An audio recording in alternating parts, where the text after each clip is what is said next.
ರಾಧಿಕಾ ರಾಧಿಕಾ ರಾಧಿಕಾ ರಾಧಿಕಾ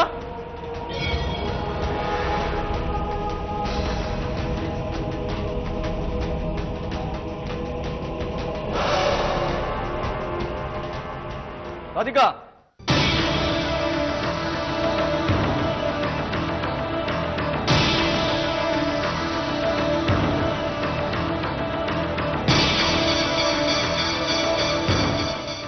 ರಾಧಿಕಾ ಪ್ರಾಣಲ್ಲಿ ಇಟ್ಟಿದ್ದ 5 ಲಕ್ಷ ಕಾಣಿಸ್ತಾ ಇಲ್ಲ.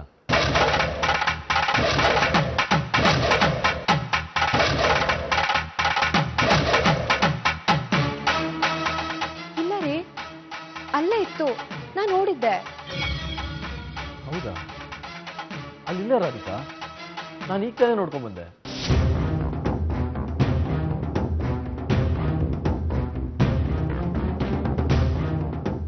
ವಿಶು, ಸರಿಯಾಗಿ ನೋಡಿದ್ಯೇನೋ? ಅಲ್ಲ, ಎಲ್ಲಿ ಇಟ್ಟಿದ್ಯಾ ಅಂತ ನೆನಪು ಮಾಡ್ಕೋ.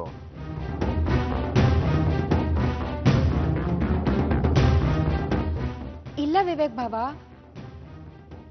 ನಾನೇ ಡ್ರಾನಲ್ಲಿಟ್ಟು ಬೀಗ ಹಾಕಿದ್ದೆ.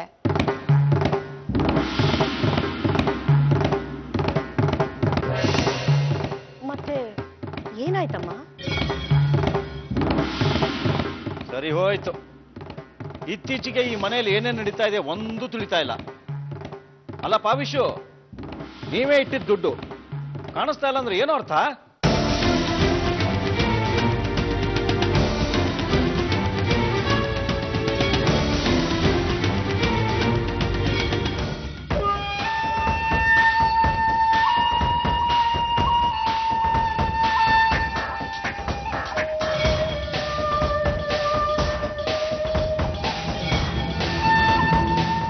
ಅತಿಥಿ ದೇವೋ ಭವ. ಪರ್ಮನೆಂಟ್ ಗೆಸ್ಟ್ಗಳು ಬರ್ತಾ ಇದ್ದಾರೆ, ಅವ್ರನ್ನ ಒಂದು ಮಾತು ಕೇಳ್ಬಿಡಿ.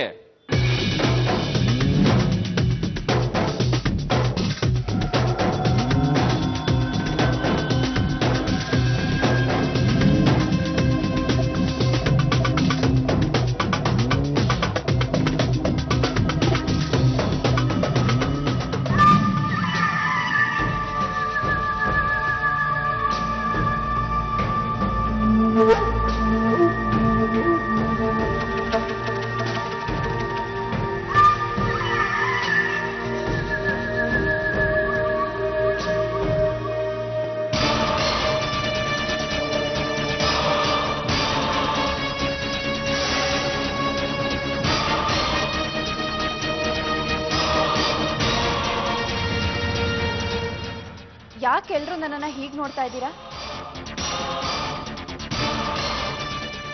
ಯಾವತ್ತು ನೋಡ್ದಿರೋ ಹಾಗೆ? ವಿಶು ರೂಮಲ್ಲಿ ಇಟ್ಟಿದ್ದ 5 ಲಕ್ಷ ರೂಪಾಯಿ ಕಾಣಿಸ್ತಿಲ್ವಂತೆ.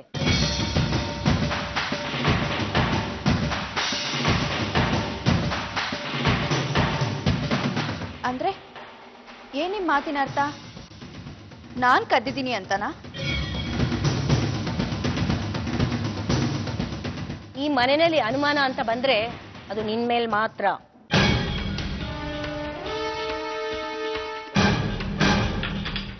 ನೋಡಿ, ನನಗೆ ಈ ಮನೆಯಲ್ಲಿ ಕದಿಯೋ ಅವಶ್ಯಕತೆ ಇಲ್ಲ.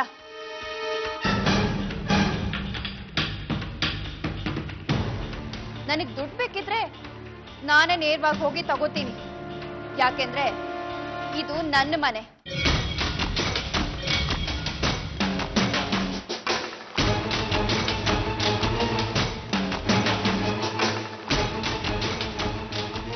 ನಿಮ್ಗಳಿಗೆಲ್ಲ ನನ್ನ ಮೇಲೆ ಅಷ್ಟು ಅನುಮಾನ ಇದ್ರೆ ಹೋಗಿ ನನ್ನ ರೂಮ್ ಚೆಕ್ ಮಾಡಿ.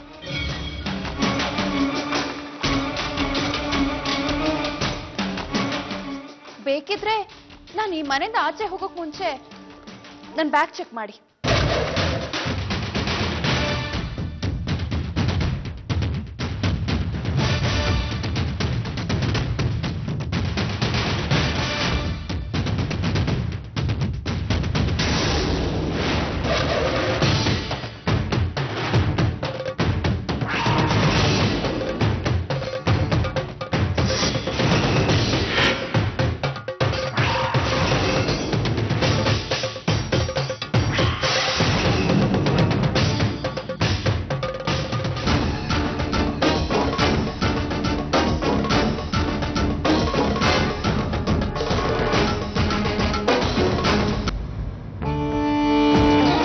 ಯಾಕೆ? ಯಾರು ನೋಡಲ್ವಾ?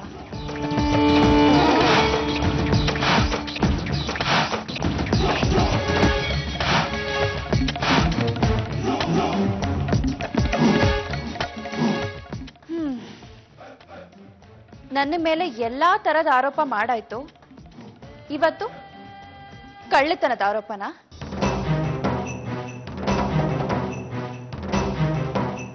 ನನ್ನನ್ನ ಕಳ್ಳಿ ಅಂತ ಹೇಳಿ ಈ ಮನೆಯಿಂದ ಆಚೆ ಹಾಕೋದಿಕ್ಕೆ ಇಲ್ಲ ಸಲ್ಲದ ಆರೋಪ ಮಾಡಿದ್ರೆ ಸರಿ ಇರಲ್ಲ.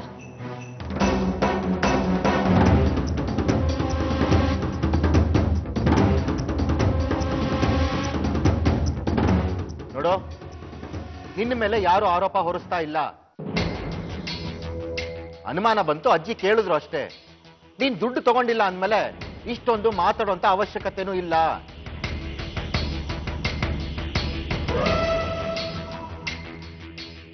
ಸುಮ್ನೆ ಅನುಮಾನ ಪಟ್ರೆ ನನ್ ಮನ್ಸಿಗೆ ನೋವಾಗೋದಿಲ್ವಾ ಬಾವ?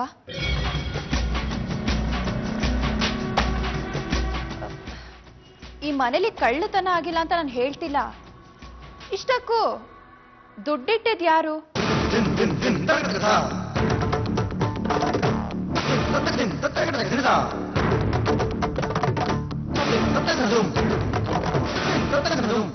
ಇಷ್ಟಕ್ಕೂ ಕೀ ಯಾರ ಹತ್ರ ಇತ್ತು? ಅವರನ್ನೇ ಕೇಳಿ.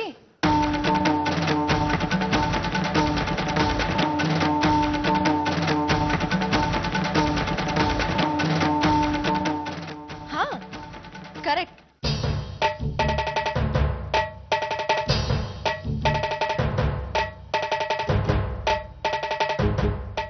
ವಿಶಾಖನ್ ಮಾತನ್ನು ತೆಗ್ದಾಕಕ್ಕಾಗೋದಿಲ್ಲ. ತವ್ರ ಮನೇಲಿ ಯಾರೂ ದುಡಿಯೋದಿಲ್ಲ. ತವ್ರ ಮನೆಗೆ ಉಡುಗೊರೆಯಾಗಿ ರಾಧಿಕಾ ಆ ದುಡ್ಡನ್ನ ಅವ್ರಿಗೆ ಕೊಟ್ಟಿರ್ಬೇಕು.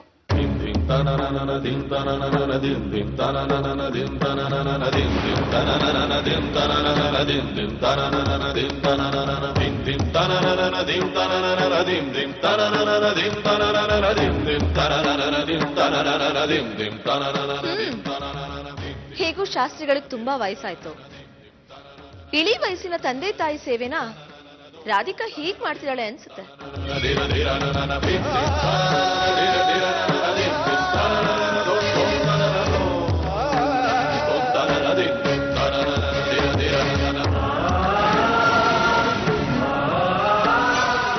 ಅತ್ತಿಗೆ, ಅಲ್ಲ ವಿಶು, ನಾನ್ ಯಾಕೆ ಈ ಮಾತನ್ನ ಹೇಳ್ತಿದ್ದೀನಿ ಅಂದ್ರೆ ರಾಧಿಕಾ ಹತ್ರನೇ ತಾನೇ ಕೀ ಇದ್ದಿದ್ದು.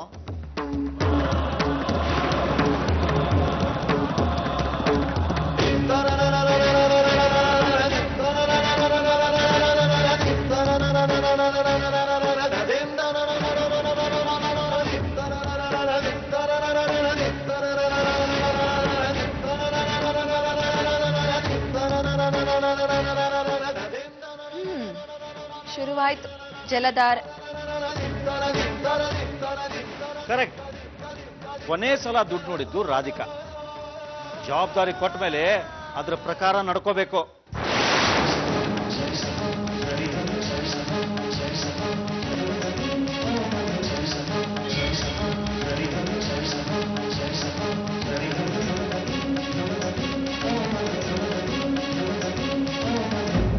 ಈಗ ನಾವೆಲ್ಲ ಕೇಳಬೇಕಾಗಿರೋದು ರಾಧಿಕಾನ.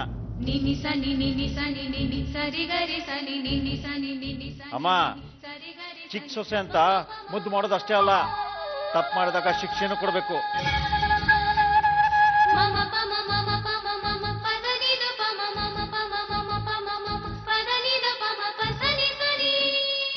ಕೇಳಿ ನೋಡಿ ಎಲ್ರು ಯಾಕೆ ದುಡ್ಡು ತಗೊಂಡ್ಲು ಅಂತ.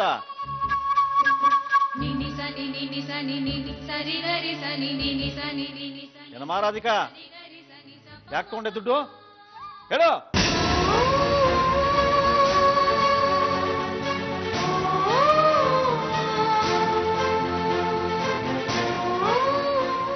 ದುಡ್ಡು ತಗೊಂಡಿದ್ದು ರಾಧಿಕಾ ಅಲ್ಲ,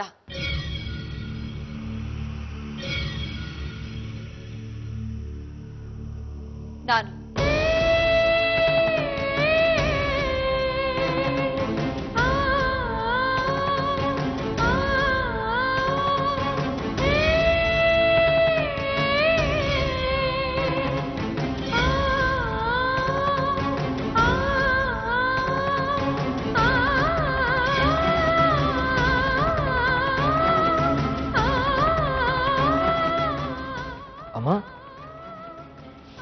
ತಗೊಂಡ್ರ? ಹೌದು ವಿಶು, ನಾನೇ ತಗೊಂಡೆ. ನನಗೆ ಬೇಕಾದವರೊಬ್ರಿಗೆ ದುಡ್ಡಿನ ಅವಶ್ಯಕತೆ ಇತ್ತು, ಅದಕ್ಕೆ ತಗೊಳ್ಬೇಕಾಯ್ತು. ನಿನಗೆ ಹೇಳೋ ನಾನು ಅಷ್ಟರಲ್ಲಿ ಇಷ್ಟೆಲ್ಲ ರಾಧಾಂತ ಆಯ್ತು.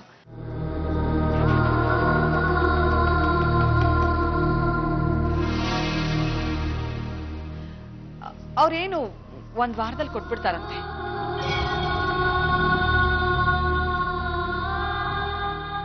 ಅಮ್ಮ, ಹೌದು ವಿಶು.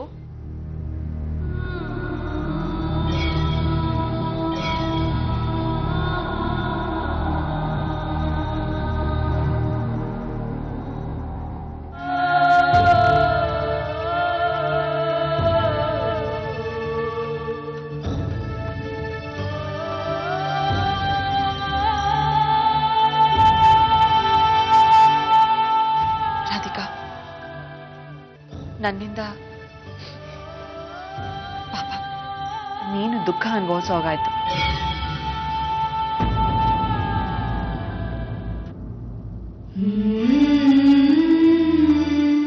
ಅಳ್ಬೇಡಮ್ಮ, ಸಮಾಧಾನ ಮಾಡ್ಕೊ.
ಅಮ್ಮ, ಯಾಕೆ ಸುಳ್ಳು ಹೇಳಿದ್ರಿ? ಸುಳ್ಳ? ನಾನೇನು ಸುಳ್ಳು ಹೇಳಿಲ್ವಲ್ಲ. ನೀವು ದುಡ್ಡು ತಗೊಂಡಿಲ್ಲ ಅಂತ ನನಗೆ ಚೆನ್ನಾಗಿ ಗೊತ್ತು. ಇಲ್ಲ ವಿಶು, ಆಗ್ಲೇ ಹೇಳಿದ್ನಲ್ಲ, ನನಗೇನು ಅರ್ಜೆಂಟಾಗಿ ಬೇಕಾಗಿತ್ತು, ಅದಕ್ಕೆ ತಗೊಂಡೆ. ಅಮ್ಮ, ನೀವು ನನಗೆ ಹೇಳಿ ದುಡ್ಡು ತಗೊಳ್ಳೋದಕ್ಕೆ ಸಾಧ್ಯನೇ ಇಲ್ಲ. ಎಲ್ಲರೂ ಮುಂದೆ ರಾಧಿಕಾಗೆ ಅವಮಾನ ಆಗತ್ತೆ ಅಂತ ನಾನೇ ದುಡ್ಡು ತಗೊಂಡೆ ಅಂತ ಸುಳ್ಳು ಹೇಳಿದ್ದೀರಾ ಅಲ್ವಾ?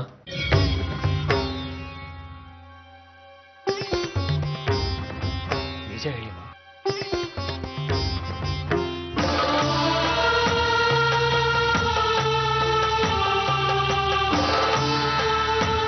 ನನ್ನ ಮೇಲೆ ಆಣೆ ಮಾಡಿ ಹೇಳಿ, ನೀವು ದುಡ್ಡನ್ನ ತಗೊಂಡಿದ್ದೀರಾ ಅಂತ.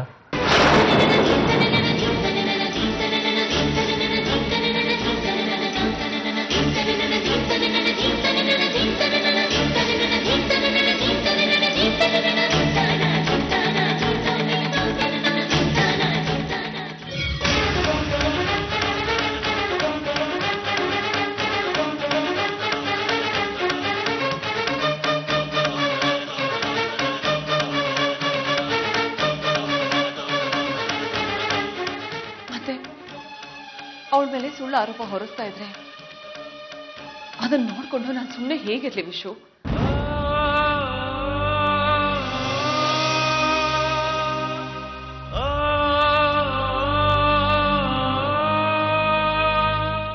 ಅವಳು ಮುಗ್ದೆ ಕಣೋ. ನನ್ನ ಸೊಸೆ ಏನು ಅಂತ ನನಗೆ ಚೆನ್ನಾಗಿ ಗೊತ್ತು.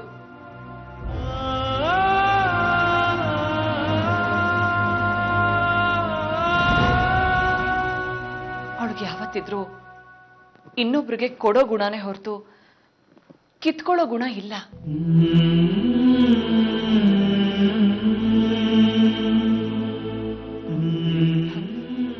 ಮಾಡೋದ್ರಲ್ಲಿ ಕದ್ದು ಅನುಭವಿಸೋ ಬುದ್ಧಿ ಅವಳಲ್ಲಿ ಖಂಡಿತ ಇಲ್ಲ ಕಣು.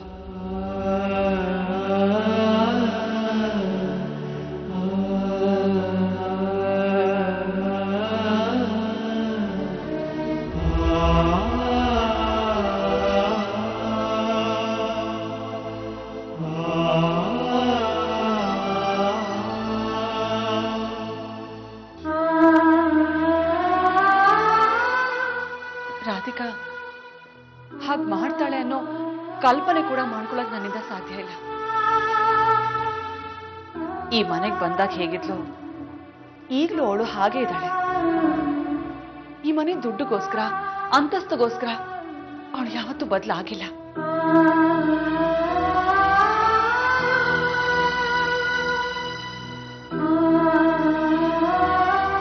ಎಲ್ರೂ ಮನೆ ಜಗಳ ಅತ್ತೆ ಸೊಸೆಯಿಂದ ಶುರುವಾಗುತ್ತೆ ಅಂತ ಹೇಳ್ತಾರೆ. ಆದ್ರೆ ನಮ್ಮ ರಾಧಿಕಾ ಆ ರೀತಿ ಪರಿಸ್ಥಿತಿನ ಈ ಮನೇಲಿ ಯಾವತ್ತೂ ತಂದಿಲ್ಲ, ತರೋದು ಇಲ್ಲ. ಆ ನಂಬಿಕೆ ನನಗಿದೆ ಕಣೋ.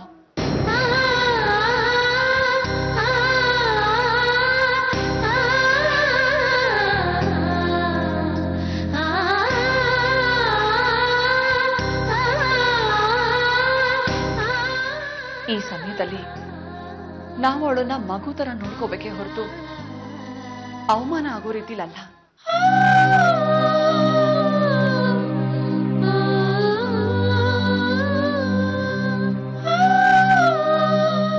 ವಿಶು ಅವಳಿ ಮನೆಗೆ ಸೊಸೆಯಾಗಿ ಬಂದಿಲ್ಲ, ನನಗೆ ಮಗಳಾಗಿ ಬಂದಿದ್ದಾಳೆ ಕಣೋ.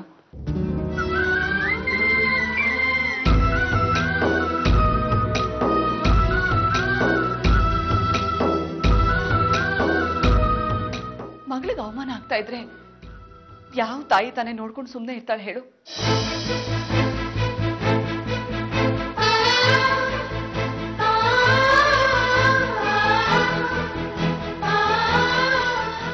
ವಿಶು ಅವಳಿಗಾಗ್ಲೇ ತುಂಬಾ ನೋವು ಅನುಭವಿಸ್ಕೊಂಡು ಬಂದಿದ್ದಾಳೆ. ಅವಳಿಗೆ ನಾವು ತುಂಬಾ ಸಂತೋಷ ಕೊಡಕ್ಕಾಗದೇ ಇದ್ರು ನೋವು ಕೊಡೋದು ಬೇಡ ಅಲ್ವಾ?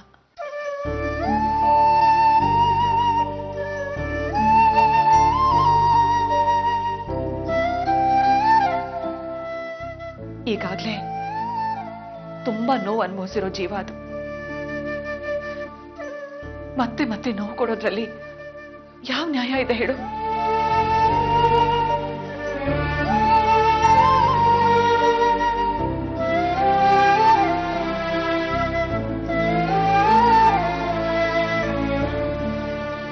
ಕಳೆದು ಹೋಗಿರೋ ದುಡ್ಡಿನ ಬಗ್ಗೆ ಆಮೇಲೆ ಯೋಚನೆ ಮಾಡೋಣ. ಈಗ ಹೋಗಿ ರಾಧಿಕಂಗೆ ಸಮಾಧಾನ ಹೇಳು. ಹೋಗು.